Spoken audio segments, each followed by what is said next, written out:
Maka apapun itu cobaan yang datang, sebesar gunung pun, ya, sedalam jurang pun, jatuh kehidupan kita kepada level yang sangat rendah, nggak ada apa-apanya. Kita tersenyum, sebab apa? Halawatul iman, manisnya iman, manisnya hijrah kita. Nikmati setiap prosesnya. Karena itu adalah nikmat yang Allah berikan untuk menguji kita dan mengangkat derajat keimanan kita. Jika kita bisa bersabar di dunia, maka kelak tempatnya di surga nan tinggi. Assalamualaikum teman-teman. Jangan lupa klik subscribe di channel Tafakur Video ya. Dan aktifkan tanda loncengnya. Bismillahirrahmanirrahim. Assalamualaikum warahmatullahi wabarakatuh. Innal hamdalillah nahmaduhu wa nasta'inuhu wa nastaghfiruh wa na'udzu billahi min syururi anfusina wa min sayyiati a'malina may yahdihillahu fala mudhillalah wa may yudlil fala hadiyalah. Rabbi shrah li sadri wa yassir li amri wahlul 'uqdatam min lisani yafqahu qawli. Allahumma shalli wa sallim ala nabiyyina Muhammad wa ala alihi wa sahbihi ajma'in. Amma ba'du. Ramadan sudah berlalu tetapi corona masih ada ya. Seperti biasa, kebanyakan dari kita taubat atau hijrah itu ketika diuji ya. Contohnya saja pas corona, datang corona, banyak orang taubat segera. Tapi harapan kita corona pergi, jangan maksiat lagi ya. Namun ketika seseorang sudah hijrah, kadang-kadang ada ujian-ujian yang sangat berat sekali sehingga banyak yang berguguran di tengah jalan. Nah, bagaimana kalau hijrah kita diuji? Akankah kita berputar arah lagi, kembali berbuat maksiat kembali? Ya, seharusnya tidak ya. Baik, kita akan membahas bagaimana ketika hijrah kita diuji. Yang pertama, jangan salah persepsi. Merasa bahwa Allah Ta'ala tak akan lagi menguji kita. Padahal sebenarnya sebelum hijrah ataupun sesudah hijrah, semua manusia pasti akan diuji. Kalau tak ada ujian, berarti kehidupannya sudah berhenti, alias sudah mati.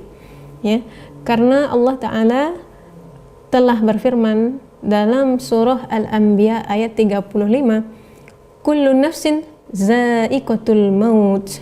Semua yang bernyawa pasti akan merasakan kematian.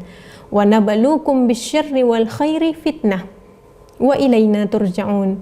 Dan kami akan menguji kamu dengan keburukan dan kebaikan sebagai cobaan yang sebenar-benarnya, dan hanya kepada kamilah kamu dikembalikan. Jadi memang betul-betul dari awal ketika kita sudah sampai di bumi ini, setelah keluar dari rahim ibunda kita, kita mulai diuji. Sebelum dan sesudah hijrah pasti akan ada ujian. Jadi jangan salah persepsi, salah pemahaman, setelah hijrah tidak akan diuji kembali ya. Pasti akan diuji. Kemudian di dalam surah Al-Ankabut ayat 2, ahasiban nasu ayyutraku ayyaqulu amanna wa hum la yuftanun. Apakah manusia tidak mengira bahwa mereka dibiarkan saja mengatakan, setelah mereka mengatakan kami telah beriman, sedang mereka tidak diuji lagi. Kalau kita sudah mengatakan Allah sebagai Tuhan kita, kita imani semua yang ada di rukun iman ya, kemudian kita memutuskan hijrah dengan sebaik-baik hijrah, maka pasti kita akan diuji. Pengujian ini cobaan, ujian dalam kehidupan untuk membedakan mana yang betul-betul imannya kepada Allah Subhanahu wa taala. Jadi dipilih di antara banyak orang itu, apakah yang hijrah-hijrah tadi, yang mana nih yang benar-benar hijrahnya karena Allah Subhanahu wa taala. Baik.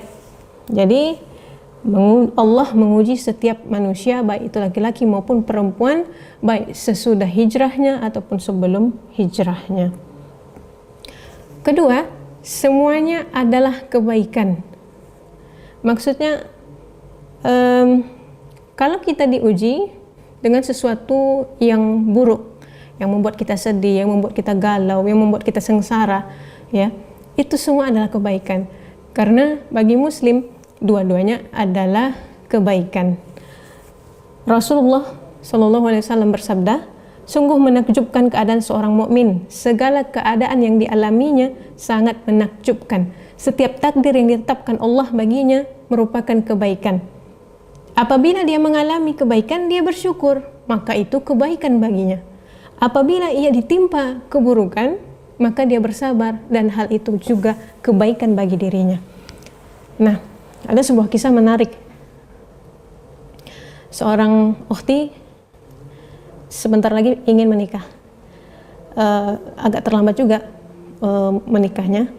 Kemudian setelah dia menikah, selama sebulan sesudah menikah, yang terjadi malah kehidupannya ya memburuk.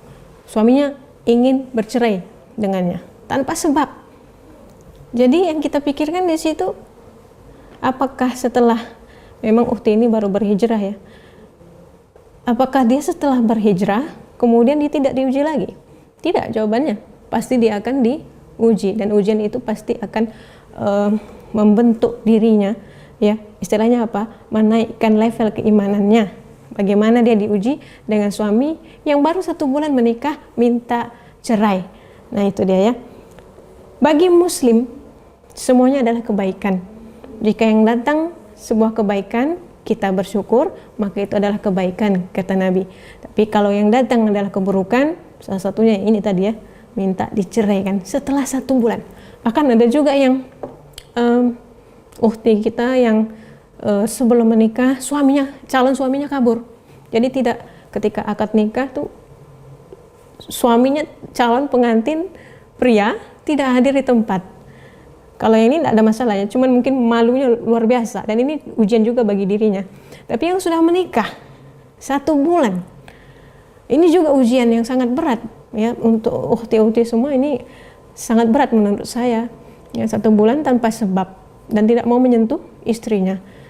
Kalau kita pikir-pikir, hijrah itu kalau tidak diuji ya, kalau seseorang percaya bahwa setelah dia hijrah hidupnya akan lurus tanpa ujian dan cobaan, tanpa onak dan duri ya, jika dia dihantam dengan sebuah keburukan dan dia tidak menyadari bahwasanya ya semua pasti akan diuji walaupun sesudah hijrah, maka dia akan frontal balik lagi ke masa lalu ya.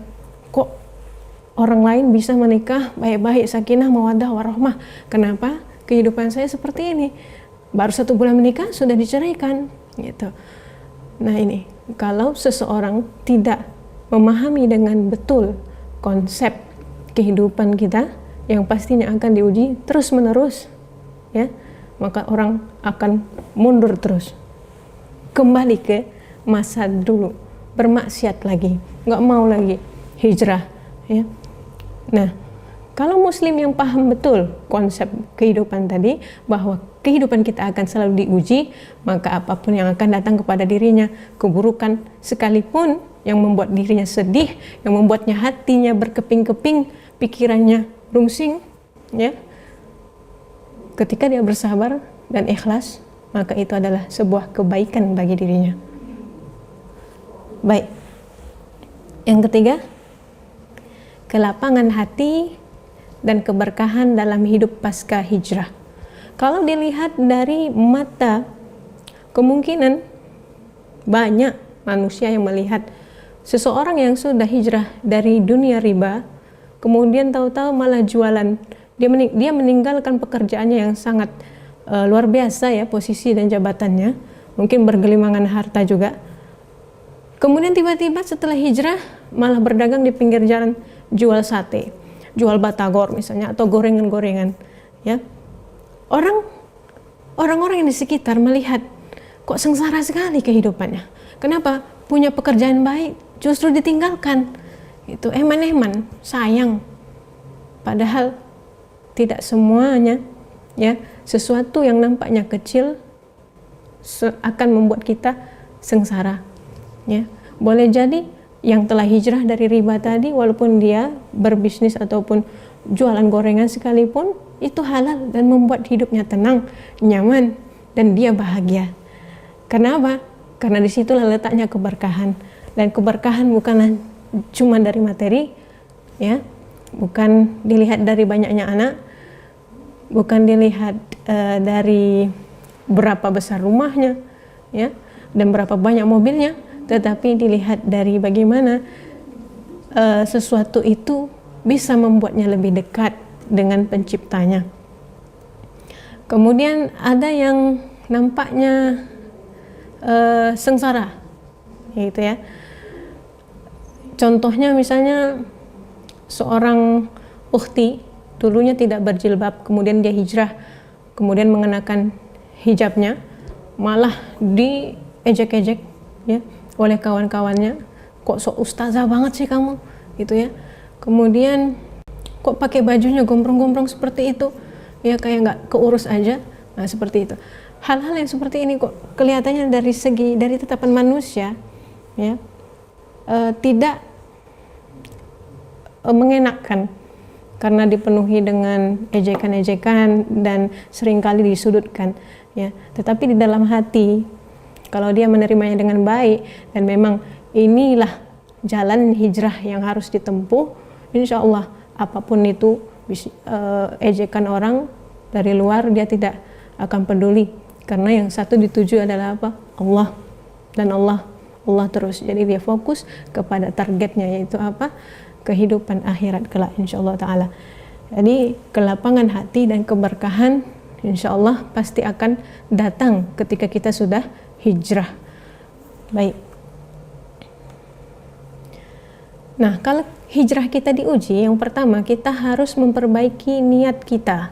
Ya, innamal a'malu binniyat, sesungguhnya segala perbuatan itu berdasarkan dengan niatnya. Kalau niat kita udah salah, maka pasti ujungnya akan salah. Kalau niat kita sudah benar, insya Allah tekad untuk mencapai sebuah tujuan hijrah itu pasti akan kuat, ya.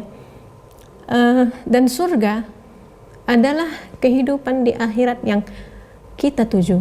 Kita tidak ingin ke neraka tentunya, kita ingin ke surga. Dan tentunya sesuatu yang besar haruslah dicapai dengan maksimal, ya. Pasti akan banyak penghalang-penghalangannya, rintangan-rintangan di dalam hijrah kita untuk bisa istiqomah sehingga akhir hayat kita. Dan insya Allah nanti kita istirahatnya di surga, ya. Kalau sekarang mungkin seorang ibu, ya, ada yang resign dari bank misalnya karena dia tahu mungkin walaupun dari segi gaji tinggi, tetapi ternyata kehidupannya tidaklah tenang dan nyaman. Mungkin anaknya sakit-sakitan atau kehidupan rumah tangganya aut-autan, ya. Mungkin ini adalah salah satu efek daripada riba tersebut, ya. Kemudian mudah berbuat kemaksiatan. Nah, ketika dia sudah hijrah, apa yang dia temui, ya, adalah mencari pekerjaan yang halal. Di awal-awal hijrah mungkin pasti diuji, ya, akan diuji. Dan jika dia niatnya tidak betul, maka akan mudah jatuh. Tapi kalau niatnya kuat dan betul, maka insya Allah dia akan sanggup melewati ujian-ujian dan cobaan-cobaan pasca hijrah, ya. Seorang ibu ini mungkin setelah hijrah diuji, ya, pekerjaannya mungkin serabutan, ya. Insya Allah nanti kita istirahatnya di surga. Baik. Yang kedua, kalau hijrah kita diuji, kita harus ikhlas, ya. Karena ketika kita meninggalkan keburukan, Allah pasti akan menggantikan dengan hal yang lebih baik, ya. Karena pastilah sesuatu yang terbaik bagi kita, walaupun bentuknya sebuah kesedihan atau kegalauan atau kesengsaraan. Apapun yang didatangkan oleh Allah Subhanahu wa taala pasti adalah yang terbaik untuk kita. Tidak perlu sakit-sakitan ketika ditinggal calon suami, ya. Kadang-kala ada juga, ya, yang sakit, tak cuma sakit hati tetapi juga sakit jasadnya. Ini adalah hal yang terbaik bagi kita. Walaupun bagaimanapun sakitnya diri kita, ya, ini adalah takdir, bagian dari takdir, dan perlu diimani betul-betul. Baik takdir yang datang adalah yang baik, ataupun takdir yang buruk yang tidak kita sukai, ya. Jadi ikhlaskan apa yang pergi dari kita, apa yang terlepas dari diri kita, dan ikhlaskan apa yang datang walaupun bentuknya keburukan kepada diri kita. Insya Allah kita akan lebih mudah menjalaninya, ya. Sehari-hari kita memang sering mengatakan ini, ya, inna solati wa nusuki wa mahyaya wa mamati lillahi rabbil alamin. Sesungguhnya salatku, ibadahku, hidupku dan matiku hanyalah untuk Allah, Tuhan semesta alam. Jadi kalau sekali kita mengatakan ini, betul-betul ditekankan bahwasanya semua ibadah yang kita lakukan hanya untuk Allah Subhanahu wa taala. Hijrah kita untuk Allah Subhanahu wa taala, bukan untuk orang lain, bukan untuk mengejar pujian dari orang lain dan tepuk tangan orang lain. Kita tak butuh tepuk tangan dan pujian tersebut, karena yang kita butuhkan hanya Allah. Ya, ketika Allah ridho kepada kita, insya Allah apapun itu yang datang, bentuk ujian dan cobaan, kita akan santai, kita akan tenang dalam menjalaninya. Ada orang yang kehilangan motor 2 kali di tempat yang sama. Itu sebuah ujian dan cobaan.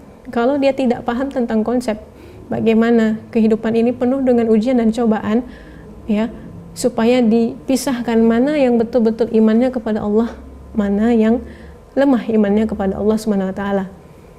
Yang terjadi ketika dia kehilangan motor, dia sebut alhamdulillah.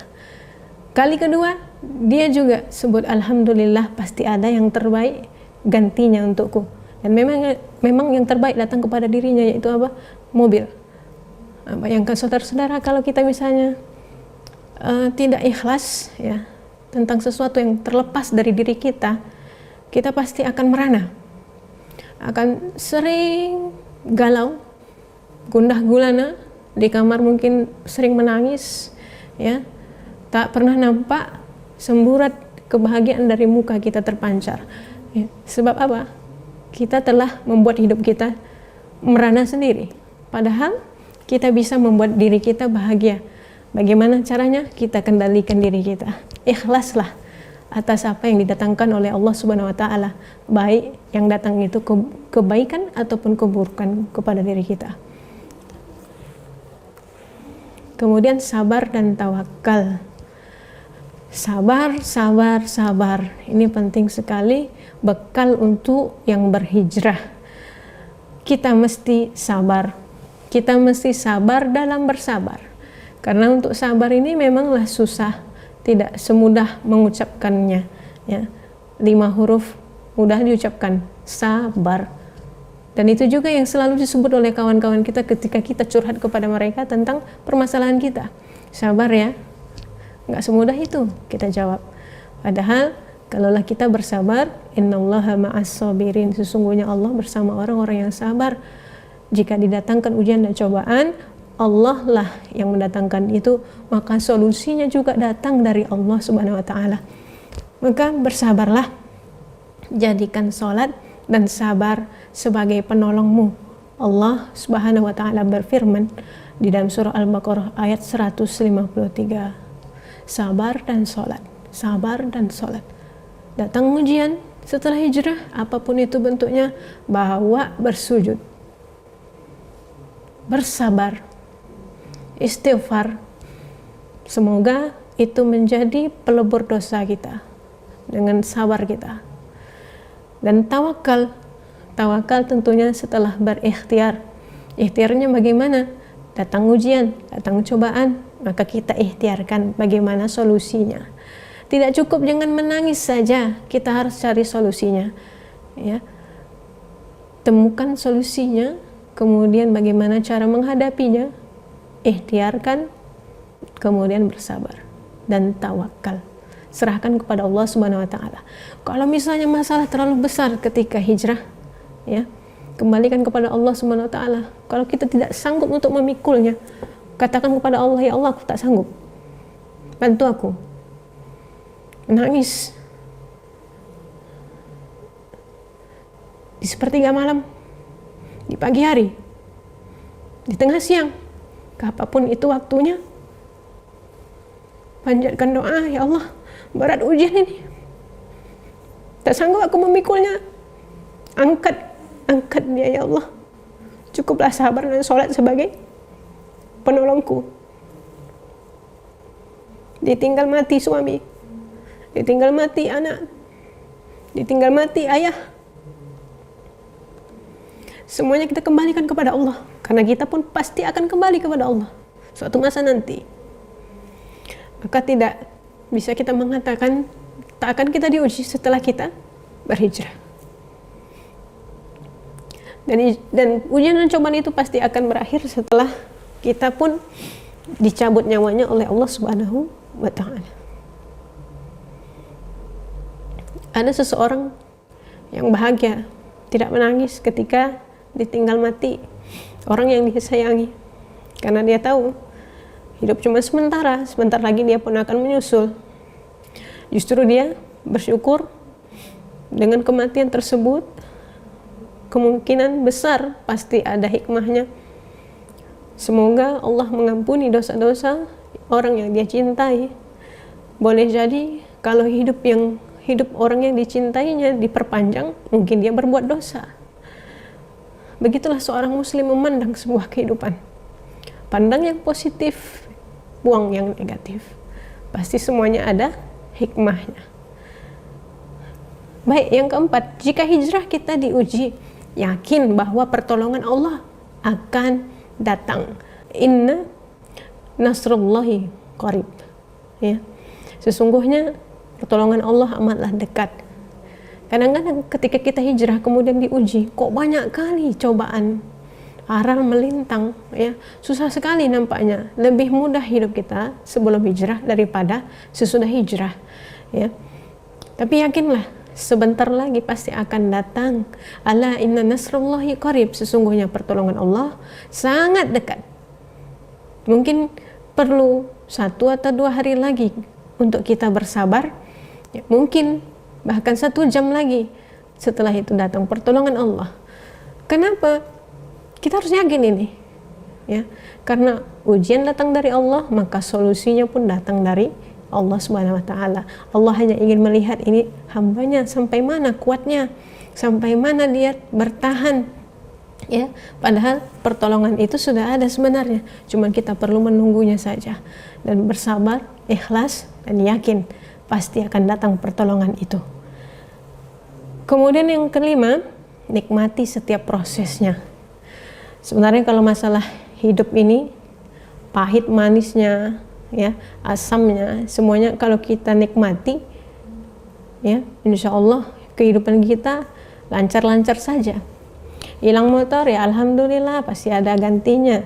Ditinggal mati, ya, oleh orang yang dicintai, ya mungkin ini yang terbaik, ya. Kehilangan anak, kehilangan rumah, kehilangan HP, pasti ada hikmahnya. Ya sudah, jalani saja, karena, ya, ketika seseorang sudah berhijrah dan niatnya betul, kemudian dia betul-betul menyembah Allah SWT, beribadah kepada Allah, dia akan sampai kepada level halawatul iman. Halawatul iman ini adalah manisnya iman. Jika kehilangan sesuatu, dia merasa manis. Jika dia dapat sesuatu yang enak, manis juga. Jika dia sholat sunnah misalnya, tahajud,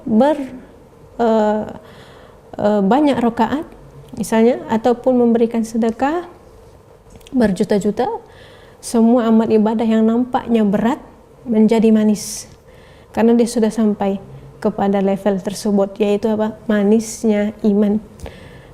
Manis sangat iman itu ketika kita tahu bahwasanya Allah ada di sisi kita, pertolongan Allah akan datang, ya. Ketika ujian itu datang, maka Allah pasti akan membantu kita karena kita menggantungkan diri kita kepada Allah sepenuhnya. Maka apapun itu cobaan yang datang, sebesar gunung pun, ya, sedalam jurang pun, jatuh kehidupan kita kepada level yang sangat rendah, nggak ada apa-apanya. Kita tersenyum, sebab apa? Halawatul iman, manisnya iman, manisnya hijrah kita. Nikmati setiap prosesnya, karena itu adalah nikmat yang Allah berikan untuk menguji kita dan mengangkat derajat keimanan kita. Jika kita bisa bersabar di dunia, maka kelak tempatnya di surga nan tinggi. Maka kalau kita tahu pasti ujungnya surga, nikmati prosesnya di dunia ini. Surga adalah sesuatu yang sangat tinggi sekali, yang sangat mulia. Maka memang wajar jika banyak halangan rintangannya di dunia untuk mencapainya. Ya, kita perlu merasakan kepahitan agar bisa merasakan kemanisan. Kita perlu merasakan kesedihan agar bisa menghargai rasa kebahagiaan, walaupun itu bentuknya cuman sebungkus nasi. Baik, yang terakhir kawan-kawan semua, hijrah perlu istiqomah, dan kita berharap kita bisa istiqomah sampai ke jannah insyaallah ta'ala. Dapatkan buku bukan sekadar hijrah biasa, 25 tips ataupun kiat-kiat agar istiqomah berhijrah, karangan Ustazah Wiwin Oktasari, ya, bisa didapatkan di toko buku Tafakuh di Jalan Duyung Pekanbaru, kemudian ada di Shopee dan Tokopedia, atau juga bisa datang ke website tokobukutafakuh.com.